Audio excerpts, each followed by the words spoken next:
In this video, I'll show you how to change the follow button to a friend request button on Facebook step by step.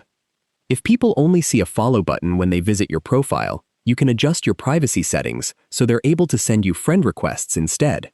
To get started, open the Facebook app and sign in to your account. Tap the menu icon, then go to Settings and Privacy and select Settings. Scroll down to Audience and Visibility, then tap How People Find and Contact You. Next, select Who Can Send You Friend Requests. If it's currently set to Friends of Friends, change it to Everyone. This allows anyone on Facebook who isn't already your friend to see the Add Friend button and send you a friend request. After that, go back to Settings and open Followers and Public Content. Review the Who Can Follow Me setting. If it's set to Public, people can still follow your public posts, but they'll also be able to send friend requests if your previous setting allows it.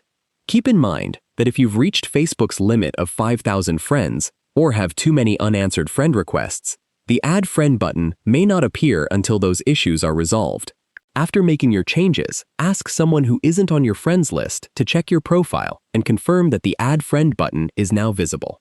If you found this video helpful, please like the video and subscribe to the channel for more easy app tutorials. Thanks for watching.